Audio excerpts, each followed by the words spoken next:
Então, desde 2007, eu venho desenvolvendo estudos sobre os antropônimos, né?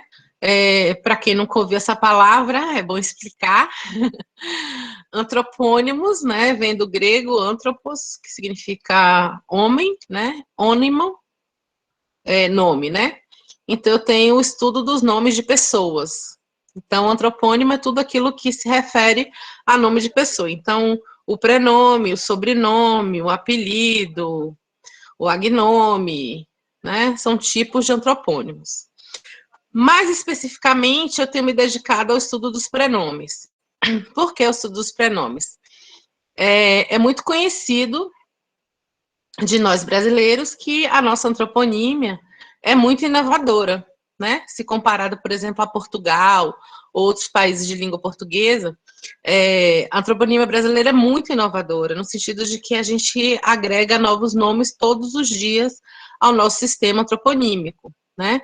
Eu estava olhando aqui a lista de pessoas presentes nessa sessão e vi que temos várias pessoas com nomes que são considerados inovadores, né? O que são nomes inovadores? Eu tenho os nomes chamados tradicionais, da tradição herdada da herança antroponímica da colonização, né? Da colonização portuguesa. Eu peço desculpas, gente, está tendo uma obra aqui e está um pouquinho barulhento, mas daqui a pouco para. Então, nós temos a herança antroponímica portuguesa, né, que nos vai legar os chamados nomes tradicionais, como Maria, Ana, José, Ricardo, João, Pedro, enfim, essa infinidade de nomes tradicionais que a gente tem. E a gente vai ter uma neologia, uma antroponímia, que a gente poderia chamar de neológica, mas a gente vai falar sobre isso mais adiante em relação à neologia, né? E essa inovação antroponímica, ela, ao que tudo indica, ela começa a acontecer no segundo quarto do século XX, após a abolição da escravatura, com uma série de desdobramentos também relacionados à questão da difusão dos cartórios no Brasil, certo?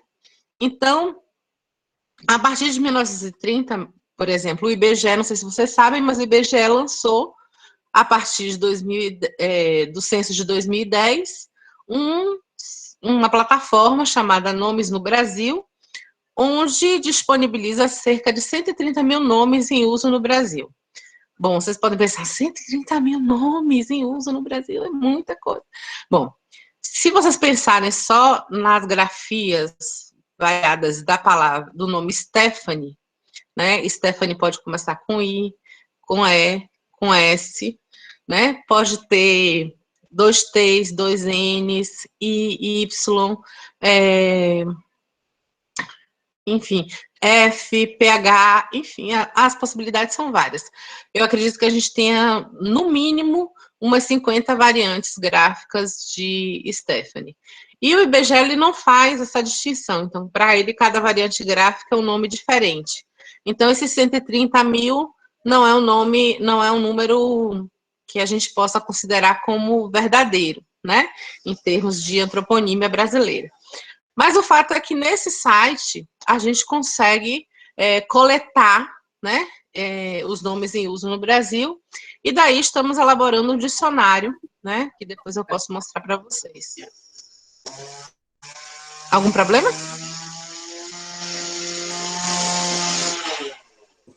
Não, Júlia, tudo bem. Posso continuar? Sim, sim. Tá.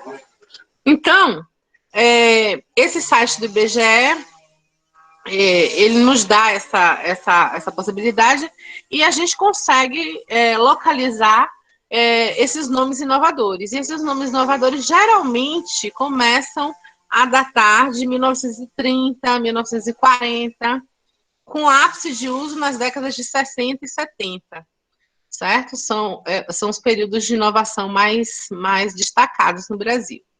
Bom, em relação à inovação antroponímica, a gente tem uma avaliação no Brasil um pouco interessante, né? Não sei se vocês já viram alguns memes que fazem, alguns humoristas que trazem a comparação entre nomes de pobre e nome de rico.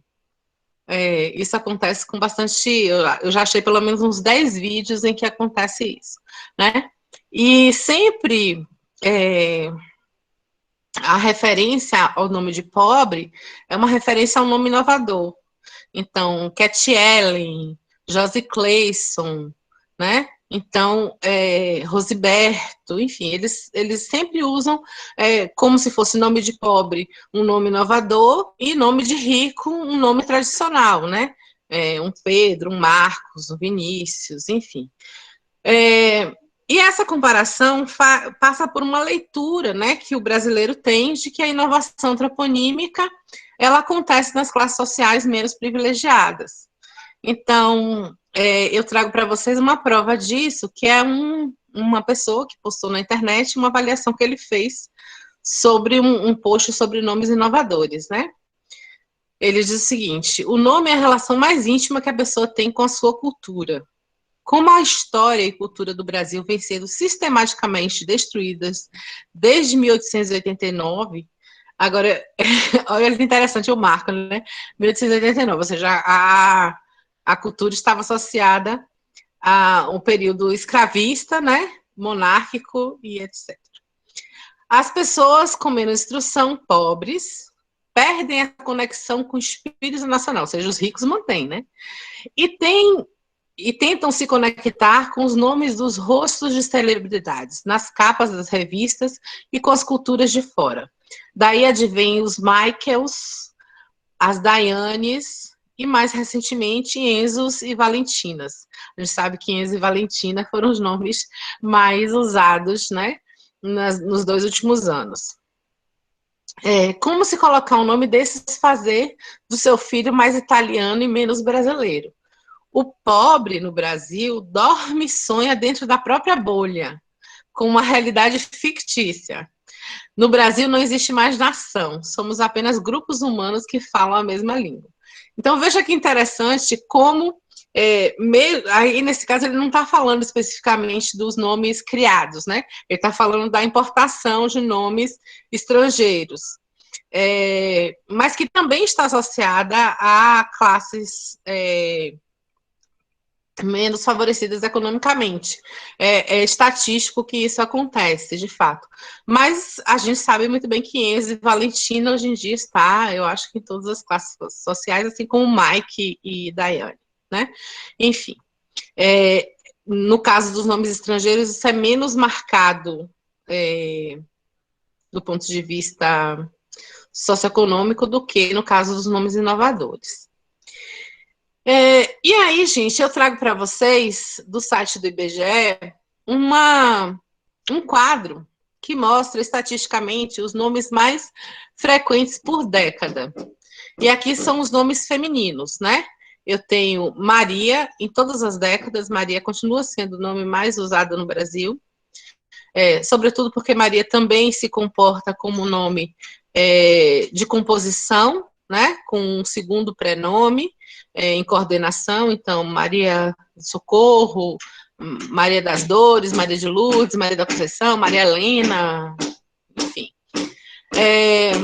Ana, também na segunda posição, e aí na terceira posição a gente começa a variar, né, bastante. A gente tem Francisca, Márcia, Adriana, Juliana, e aí se explica meu problema com meu nome, porque justamente na década, né, o sucesso Juliana, e eu nunca consegui ser única na minha vida. Eu sempre tive que ser Juliana Soledade, porque eu sempre tinha outra Juliana com quem me comparar, né? Jéssica, Vitória, Antônia, Vera, Márcia, Patrícia, Bruna, Júlia, só para falar dos 5 primeiros. Então, nas 5 primeiras posições, nos nomes femininos, por exemplo, a gente observa 16 nomes diferentes, tirando as 2 primeiras, em que eu tenho Maria e Ana estáveis como os nomes mais recorrentes. E aí, a comparação com os nomes masculinos é muito interessante, porque no caso dos masculinos, nas 5 primeiras posições, só temos 7 nomes diferentes. Isso é um dado interessante que a gente precisa avaliar em relação à antroponímia, porque parece que a variação na antroponímia masculina ela é mais restrita do que na antroponímia feminina, né? Parece que a inovação ela pode acontecer de forma mais recorrente entre os nomes femininos. Então, a gente tem José na primeira posição, Antônio na segunda, João na terceira, dividido aqui no final, nas décadas de 70 e 80 com Francisco. Você tem Manuel, né? Paulo, Carlos, como os elementos mais recorrentes nas 5 primeiras posições. Mas se vocês observarem tanto esse quadro quanto o anterior, todos os nomes que aparecem como os mais recorrentes em todas as posições aqui são nomes tradicionais, certo? Então, se vocês observarem, são nomes herdados da tradição europeia. Os nomes chamados inovadores, esses que eu vou abordar aqui na nossa fala, eles representam geralmente 5% de todo o corpus que eu analiso, certo? Eles estão em 5%. Mas 5% é muito, porque geralmente eles são de uma única pessoa. Enquanto você tem, por exemplo, 20 Luiz, 20 Manuéis, não sei quantos Raimundos, você vai ter, por exemplo, só um Josicleison, certo? Então, esse nome inovador, ele tem um caráter, um peso no sentido da sua unicidade. Então, enquanto os nomes estão na casa de 100 mil ocorrências, um nome inovador está na casa dos 1000, né? Um nome bastante recorrente, tá?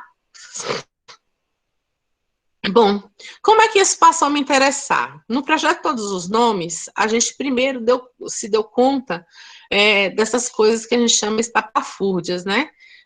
Que é o quê? Uma inovação na antroponímia que incide sobre toda a frase antroponímica, ou seja, incide sobre nomes, prenome e sobrenome. Então, você vai ter um nome completamente criado e que geralmente é vexatório. Então, você tem, por exemplo, Antônio Manso Pacífico de Oliveira Sossegado, Chevrolet da Silva Ford, Defuntina de Souza Cruz, né? Falidora da fortuna do pai Ramiro. Essa é bem engraçada. Imineu casamentício das dores conjugais. Bom, embora existam esses nomes, né, na antroponímia brasileira, e guérios, há um estudo feito até em Feira de Santana, há um folheto, um livrinho assim, bem fininho, com um levantamento feito só desses casos em Feira de Santana, é bem interessante. Embora tenha esses estudos, a gente não tem isso como uma marca, como é que eu posso dizer, geral, né? São casos aleatórios específicos. Então, a inovação antroponímica da qual eu quero falar é aquela que é amplamente difundida pelo país e que não tem esse caráter vexatório, esquisito, né, e singular. É uma inovação que a gente considera que já deixa de ser neologia quando passa a ser tradição brasileira, né? Então, o uso, por exemplo, do Elson para formar nomes no Brasil já é um aspecto tradicional. Então, eu tenho Joelson, Naelson, Adielson, Edielson, Laelson, enfim, qualquer elemento pode estar na posição anterior e eu colocar o Elson e formar um novo nome, né? Então, são esses elementos que eu vou destacar aqui hoje na nossa análise, e destacando que a gente chamar isso de neologia é complicado, porque quando a gente pensa que um determinado nome dessa natureza já está em uso no Brasil desde 1930, então, embora eles não constem dos dicionários, né? A gente tem poucos dicionários antroponímicos, né? De estudo da antroponímia da língua portuguesa, a gente não pode considerar isso neológico, porque o que é neológico? A gente tem... Perdão, gente, tá terrível. O que é neologismo? É uma palavra, né, que tem menos de 5 anos de uso no Brasil. As tradições lexicográficas dizem o seguinte, quando um nome está há mais de 5 anos em uso na língua, ele entra no dicionário. Então, se eu tenho um antropônimo que já está em uso há mais de 70 anos, a gente não pode exatamente chamar ele de neológico. Então, o que a gente está usando como artifício nesse processo é chamar de nomes inovadores em relação a uma tradição, né? A uma tradição antroponímica que está legitimada e registrada nos dicionários.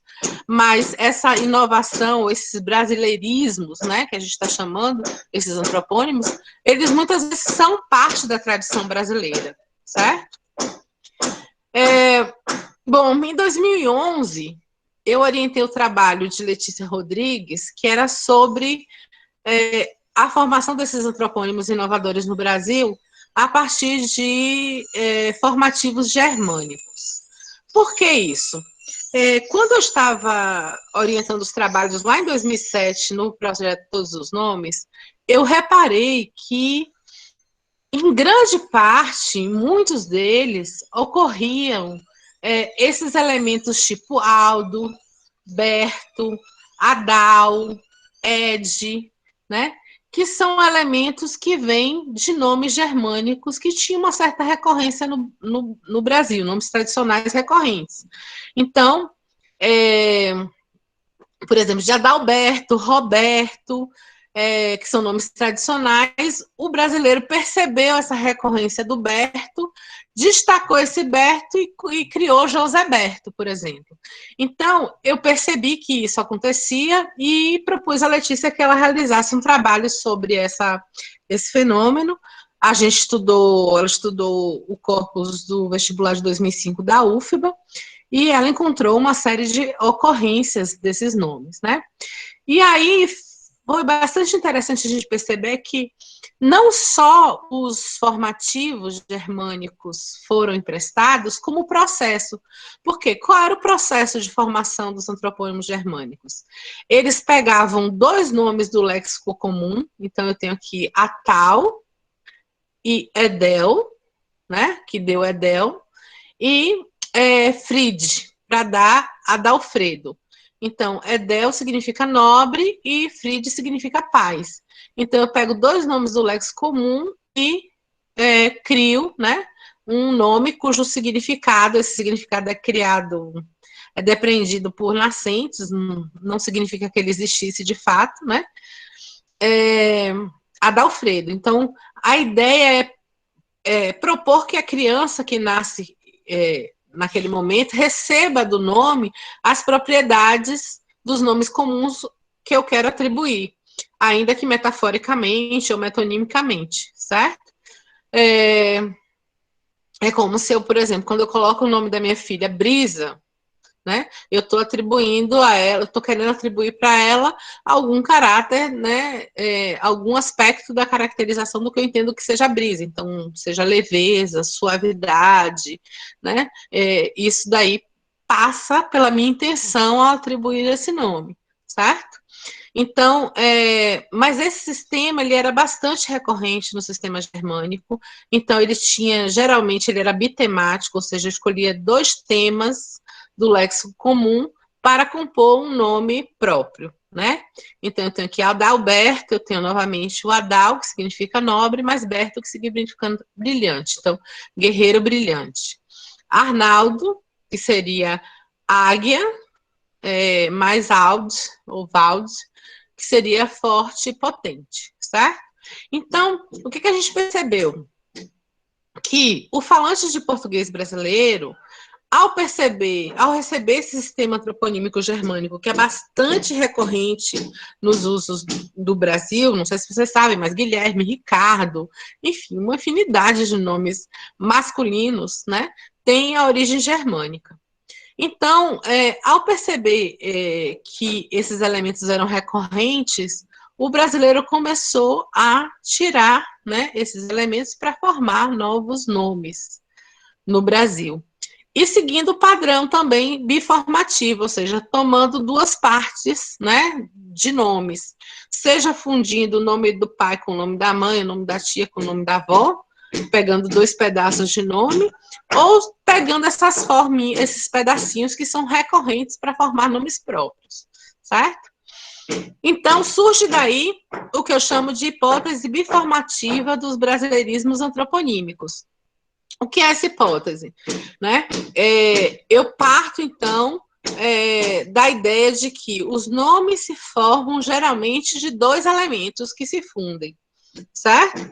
Então, às vezes, você tem um elemento que parece ter três partes, mas quando você vai analisar, você percebe que a primeira parte já é uma forma livre, e aí você coloca um terceiro elemento, um elemento nessa primeira parte que já é composta de dois elementos, né? Então, a ideia é que a gente tenha sempre uma composição do tipo binária, que a gente vai combinar dois elementos para formar um nome, né? Um nome de pessoa. Então, seria uma característica da língua portuguesa, né? Essa inovação antroponímica com uma influência germânica significativa, não só no uso de elementos típicos dos nomes germânicos, mas também desses elementos, dessa forma de criar nomes que seria biformativa, certo? E aí tem uma pequena diferença entre bitemático, como era o sistema germânico, e biformativo, como é o brasileiro, né? Quando a gente está falando de bitemático, a gente está falando que os germânicos usavam dois nomes, e, portanto, dois temas, dois radicais, né? Para formar um nome. E esses elementos tinham ligação com o léxico comum e, portanto, tinham significado. No caso dos formativos antroponímicos, né, a gente já não tem mais significado. A gente já, por exemplo, se eu pegar o nome Adailson, por exemplo, eu poderia considerar que ele tem Adal, do germânico, que significa nobre, Il, do hebraico, quando eu formo Adail, né, que significa de Deus, mas som do inglês, que significa filho de. Aí seria nobre filho de Deus.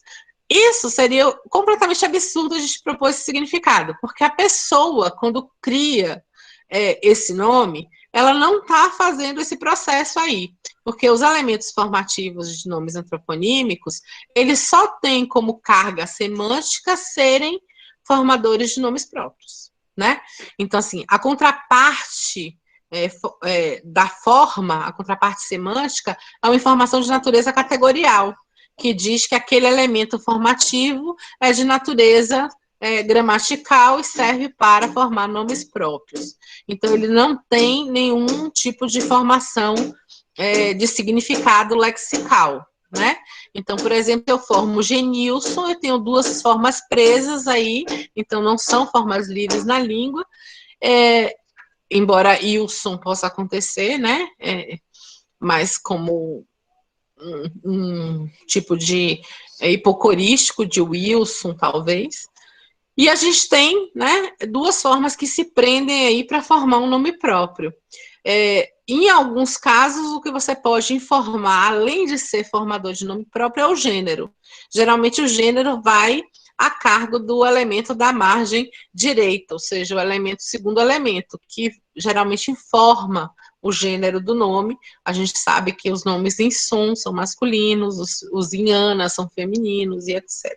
Tá? Em Et é feminino, por aí vai. Então, os formativos do ponto de vista distribucional são bem interessantes. Por quê?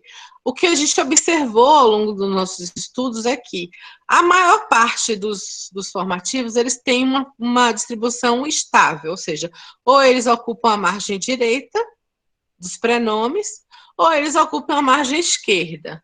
Então, por exemplo, eu tenho ano, como Carleano, está sempre na margem direita, et, como Nilzete, hino de Ivino, ice de Julice, estão sempre na margem direita.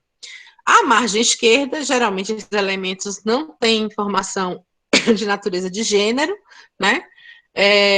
São Ad, tipo Adeval, Ed, Edival, Jo, Joelson, enfim, existe uma infinidade, Gil, existem muitos, né? Que são recorrentes.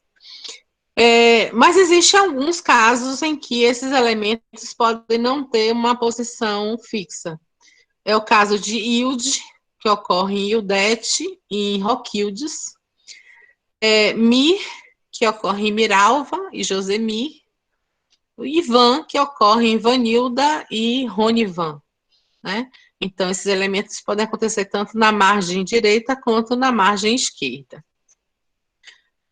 Bom, do ponto de vista das construções, né, eu sempre, é bom esclarecer que eu estou falando aqui de uma perspectiva cognitivista, que trabalha com morfologia das construções, morfologia construcional. A gente trabalha com a ideia de que esses elementos criados são construções lexicais, né, geradas por processos que são adquiridos na nossa generalização de esquemas, então, que são esquemas construcionais. Eu gosto de exemplificar com meu filho. Meu filho, por exemplo, ele fala forteza em vez de força. Por que ele fala forteza? Porque ele regulariza um esquema, né, construcional, em que eu tenho belo, beleza, triste, tristeza, duro, dureza, e aí forte, forteza. Então, as crianças, quando eu faço esse tipo de construção, elas evidenciam claramente o que são esquemas construcionais, ou seja, a gente abstrai um processo, um padrão, a partir de exemplos que a gente adquiriu, e a partir daí a gente produz novas formas, certo? Essas novas formas podem estar, no caso da aquisição da linguagem, adequadas com as convenções da língua ou não, porque a criança ainda não adquiriu a palavra, né? Ela não internalizou aquela irregularidade do ponto de vista da convenção, né? Porque não é o que está previsto dentro do padrão lexical ali, construcional, para ser realizado.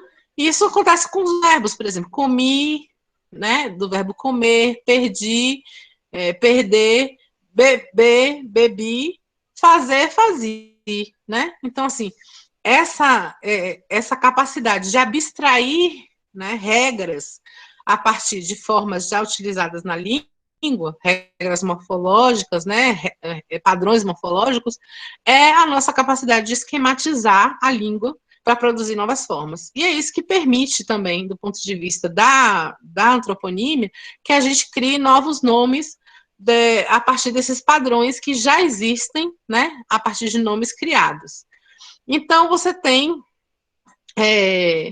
formas, construções que são do tipo de natureza concatenativa. O que é que significa isso? Que eu já estou utilizando formas que já têm um estatuto de morfema na língua, né? Tanto como forma livre ou como forma presa. Então, por exemplo, quando eu crio Rosa Mara, eu pego dois nomes que são formas livres junto e formo um nome. Agora, quando eu crio, por exemplo, Josita, eu já pego duas formas presas e junto, mas em tese esses elementos já são formas recorrentes na língua, então o falante já tem esse padrão internalizado, o esquema abstraído. Você também pode fazer a criação utilizando processos não concatenativos. Significa o quê? Que você pega nome e cria e corta ele onde você quiser para criar um novo nome. Então, por exemplo, você tem o nome Susandro, né? Que seria uma fusão de Susana mais Sandro. Então, nesse caso, o corte é decidido por questões mais fonológicas do que morfológicas. Então, a fusão desses dois nomes, o cruzamento vocabular, que é o nome que a gente dá em morfologia para isso, ele se dá via processo mais fonológico do que morfológico. Então, essa quebra morfêmica, certo? Então, a gente tem os processos não concatenativos que não consideram as divisões morfológicas da língua, tá? Na questão onomástica, é muito interessante a gente considerar que, embora a gente tenha um sistema onomástico bastante estabelecido e ele seja completamente aparentemente desvinculado do léxico comum, na verdade, a gente observa nos nossos usos que muitas vezes o léxico comum acaba por estar presente também na antroponímia. Então, você pode ter, por exemplo, construções biformativas que usem dois elementos do léxico comum, por exemplo, brisa-mar, luz-e-mar, mar e luz, rosa-flor, rosa-luz. Então, esses elementos podem acontecer, né, na nossa antroponímia, utilizando dois elementos do léxico comum para formar um novo nome. Mas você também pode utilizar dois elementos do léxico onomástico pessoal, como Cristinaldo, então eu tenho Cristi mais Naldo, Carlealdo, Francileide, Franci mais Leide, Julisson, Nara Júlia, Analice, então todos os elementos são do léxico antroponímico. E você pode ter combinações que fundam os dois elementos, tipo Ana Luz, eu tenho Ana do léxico antroponímico, mais Luz do léxico comum. Flor Maria do comum, mais Maria, Flor do comum, mais Maria do antroponímico. Então, Luzana, Luz Emília, enfim. Aí, entrando na seara da professora Antônia, né, que é a nossa vice-coordenadora do projeto Dicionário de Nomes em Uso no Brasil, que a gente está construindo para poder fornecer uma obra lexicográfica de peso, né? A gente tem, do ponto de vista composicional, processos concatenativos, ou seja, eu posso ter duas formas livres plenamente reconhecíveis. Então, brisa e mar são reconhecíveis como mar e luz, e aí você tem, por exemplo, o elemento i, que é muito recorrente fazendo elo, né, entre compostos, aquela vogal de ligação entre compostos, né, aparecendo aqui também na criação de nomes próprios, tá? Então, você tem processos composicionais dessa natureza que são composicionais mesmo, ou seja, eles respeitam, de alguma forma, os padrões morfológicos da composição, tá? Interessante que um orientando meu de iniciação científica, acho que ele está aí presente, o Caio Lívio, numa das nossas reuniões de pesquisa, fez uma sugestão muito interessante, que é a seguinte: a gente fazia uma distinção entre nomes compostos por aglutinação e por justaposição e nomes duplos, né? O que seriam nomes duplos? Seria Ana Carolina, dois nomes separados, né? Pedro Luiz. Então, são dois prenomes que estão na posição sintagmática de prenome, oposição à posição sintagmática de sobrenome, na frase antroponímica, né? Mas que chamar de nome duplo é complicado, porque você pode ter uma pessoa que tenha três prenomes. Então, você tem Lívia, Maria, Natália.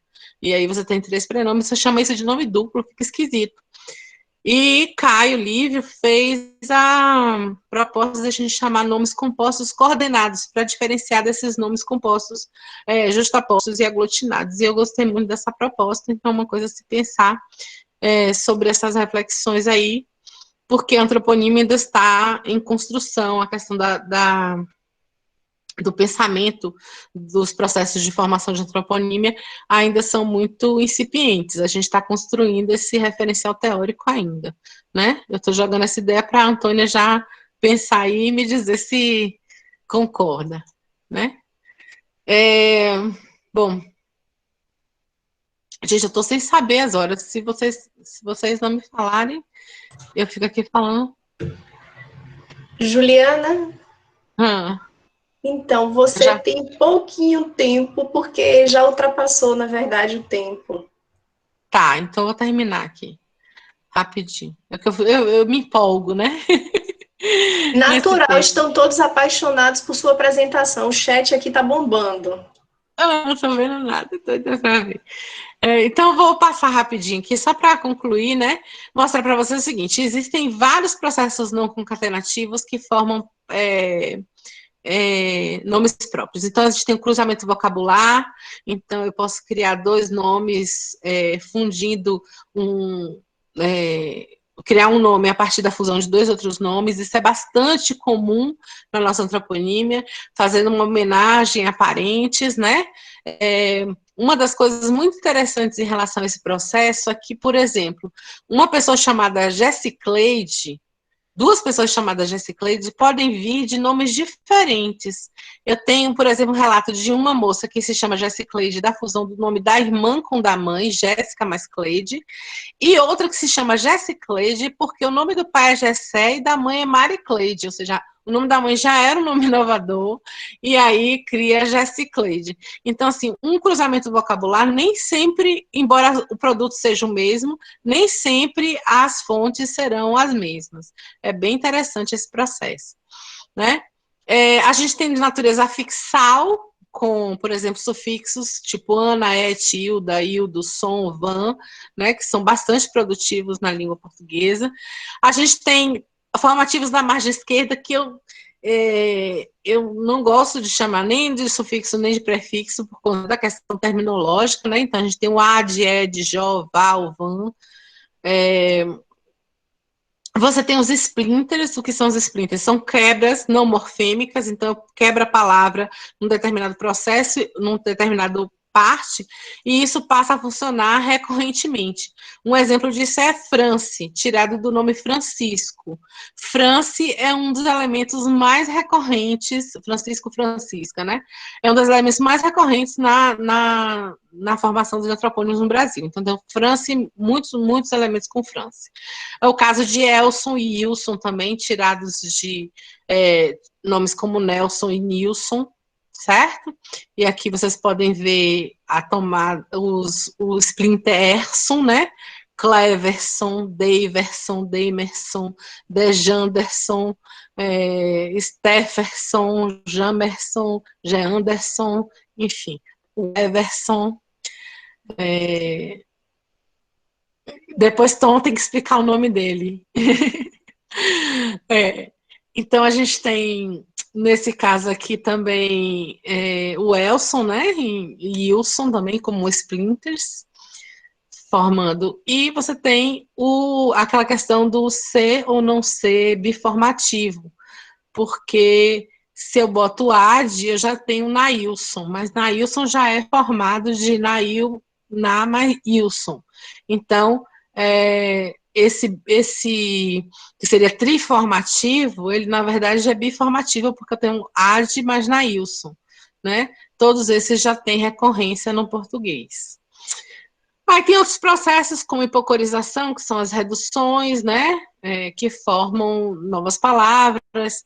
Enfim, existem muitos processos e a gente está tentando descrever eles no dicionário.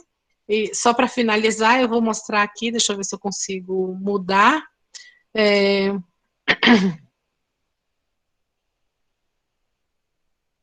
Deixa eu ver se aparece aqui. Estava aberto. Acho que não vai aparecer, não. Ah, apareceu. Esse é o dicionário de nomes de uso no Brasil, vocês estão vendo aí? Aqui já tem um morfemário em construção. Júlia, você tem que parar a apresentação e mudar a janela, porque você compartilhou só a do PowerPoint. Tá, então peraí, rapidamente, só vou mostrar o dicionário rapidamente e terminar. Deixa eu ver aqui.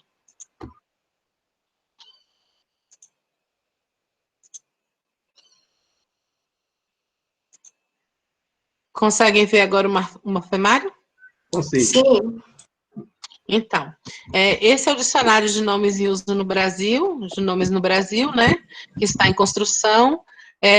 Vai ter uma parte dedicada aos morfemas recorrentes na formação de nomes, vocês podem ver aqui.